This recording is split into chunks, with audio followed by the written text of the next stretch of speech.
В момента тече извънредно заседание на Академичния съвет на Софийския университет, на което трябва да бъде обсъдена ситуацията с това, което става около университета. Сега с нас се свързаха преподаватели от Софийския университет Свети Климент Охридски с, мога да кажа, самокритично справедливото негодование от факта, че медиите като цяло, в това число и Българското национално радио, общо взето представят гледната точка на протестиращите във всичките им форми, много повече отколкото тази на други хора, били те преподаватели и студенти, които не са съгласни с този начин на действие. В следващите минути ще разговаряме с доцент доктор Мая Иванова от Философския факултет на Софийския университет. Здравейте, доцент Иванова.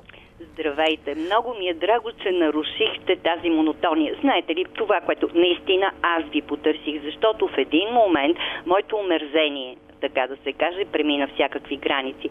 Първото нещо, което сега слушам и което тече, това е един крясък, някаква истерия. И най-страшното е, аз призовавам всички колеги, сенсо стрикто, алма матер не е пространство, на битки, на военни битки и употребата на военно-полицейска терминология. Това е едно духовно пространство и всъщност ние сме една академична общност, които споделяме общи ценности.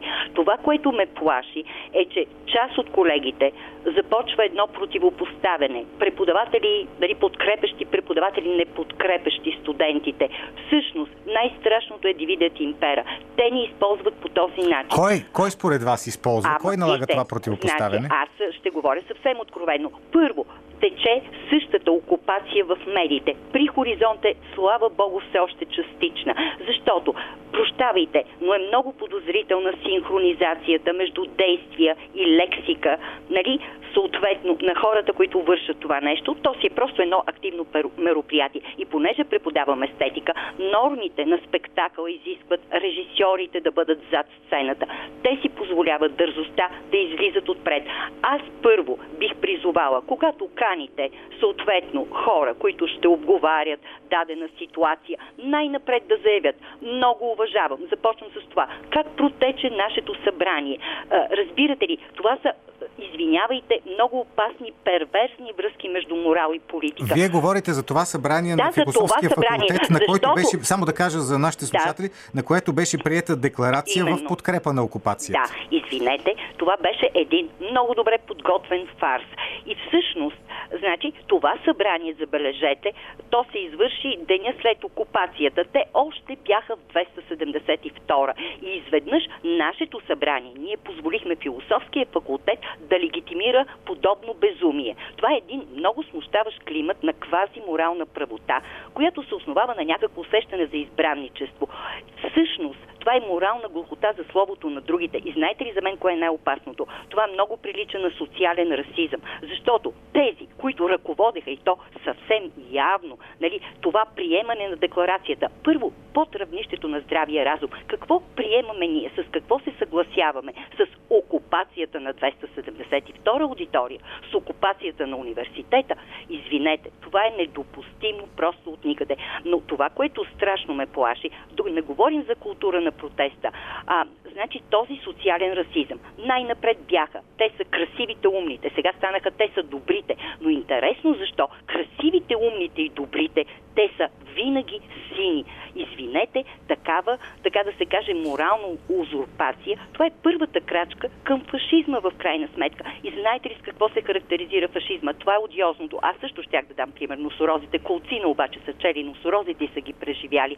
Всъщност, това е именно естетизацията на политиката. Другото нещо, което искам да кажа, всъщност тези студенти, тези непорочни деца са използвани и най-вече тяхното невежество. Аз бих попитала, това е Философски факултет. Тези деца чели ли са Платон, идеалната държава? Те знаят ли, че има разлика между морално пространство, политическо и правно пространство? Те чели ли са Макс Вебер, разликата между призванието, политиката като призвание и науката като призвание? Ето това е недопустимо. И знаете ли, ужасно е, че в университета трябва да настъпи това разграничение. Ти или си преподавател, или си член на съвета на ДСБ. Това е много интересно, което това казвате. Това е много интересно. Не може, извинете, един Огнян Минчев, нищо лошо, дългогодишен преподавател по научен комунизъм. Ние знаем той кого обслужва. Защо всъщност в радиото се канят такива хора? Защо хора, всякакви хора трябва да се канят в радиото? Не, знаете ли, трябва да се канят хора, които не са обвързани, не членуват в партии. Винаги да чуете и другия глас в този смисъл. А всъщност преобладава именно едната гледна точка. Но умните, красивите, които винаги са десни. И извинете, другото нещо, което сега чух, което просто ме взриви. Значи, оказва се, ние вече университета сме някакво бойно пространство. И изискването е ние да бъдем контролиращ център за нов български и останалите. Извинете, в нов български учат. Във всички останали вузове учат. Освен това, аз бих попитала, университет има страшно много проблеми. Защо точно философския факултет? Вие знаете ли? Как си обяснявате това, че точно философския факултет? Много добре си обяснявам, защото точно в философския факултет най-лесно се получават оценките.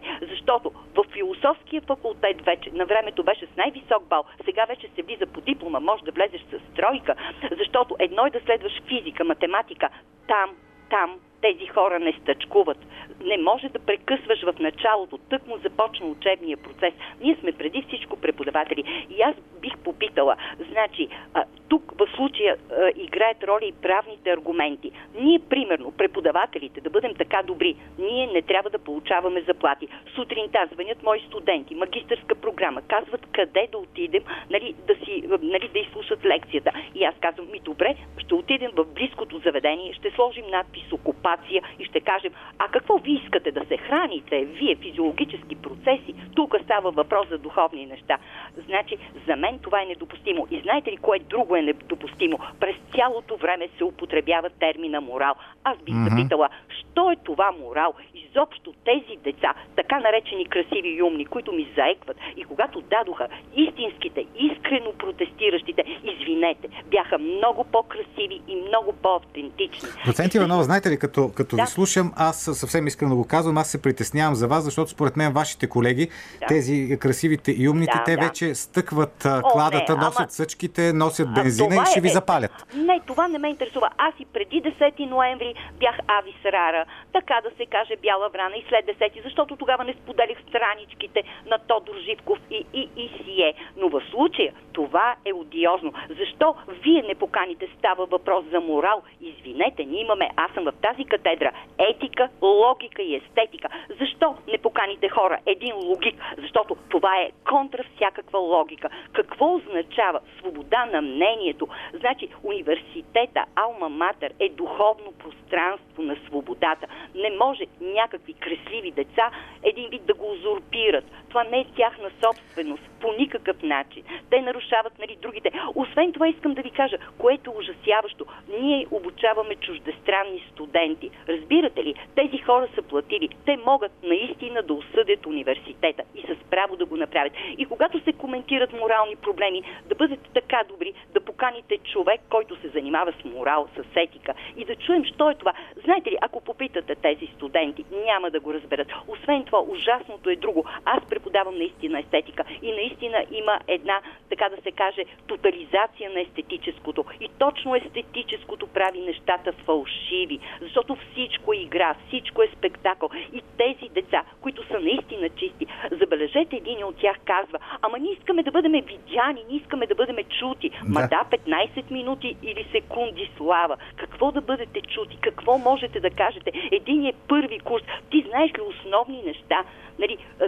Те всъщност трябва, нашата мисия е наистина по някакъв начин да им дадем някакво образование. Вие знаете ли колко е паднало нивото? Това са аграматически субекти, част от тях не може да си напише специалността. Но интересното, че е въведена една мода. Ти или си десен, или си буклук. Много хубаво го казахте това, повторете го. Или си десен, или си буклук, тъпанар. Значи, другото нещо, забележете, един току-що станал професор, ми споделя, ние иначе сме приятели. Между другото, аз съм един от любимите преподаватели на студентите, защото съм искрен човек, защото си раздавам душата за тях. И всъщност аз не съм кариерист, аз съм просто доцент. Доцент означава да обучаваш другите. Това е призвание. Ти го правиш с любов. Но мисълта ми е такава. Това е куриозитет. И той, значи, се очудва как един английски млад, много интелигентен професор по литература, изведнъж той бил ляв и то доста ляв. Това за мен е страшното. И пял Интернационала. За мен големия парадокс и недомислие. Значи това е някакво кривогледо, късогледо мислене. Трябва да завършваме, доцент Иванов. Само това искам да кажа, че десните, явно това са десните, невлезлите, опит да политиканстват, те използват най-радикалните революционни методи. И още нещо, една дума на Ницше, умопомрачението при отделните хора е нещо рядко, но при групи и партии е правило. И тези колективни егоизми, завършвам с Данте, вие, кои пристъпете този прак, партийни страсти забравете, облечени в тогите си, най-вече сини, най-вече на другарката Пръмова с партизанско име Кунева. Мерси. Нали искате пречистване, искате нещо ново. Направете го. И това е живеенето тук и сега за мига, а след това постмодернизма си отиде. Той е мъртъв. Ние трябва да живеем с оглед на някакъв Благодаря ви. Това беше доцент доктор Мая Иванова от Философския факултет на Софийския университет Свети Климент Охридски. Исках да чуете този глас, защото много рядко имате възможност в българските медии да чувате подобни гласове, а като гледам как вървят нещата, скоро и изобщо няма да ги чувате, поради простата причина, че или самите хора ще се оплашат да говорят, за да не бъдат поставени на тотално обществено оплюване, да бъдат обвинени, че са комунисти, че са предатели, че не мислят за бъдещето на България, или дори и да искат да говорят по медиите, няма да има кой да ги покани, защото в медиите ще останат единствено тези, които са свързани с тия, които сега викат и надуват пищялките и вувузелите. Винаги съм си мислил, че колкото повече надуваш пищялката и вувузела, толкова по-малко е акъла в главата ти.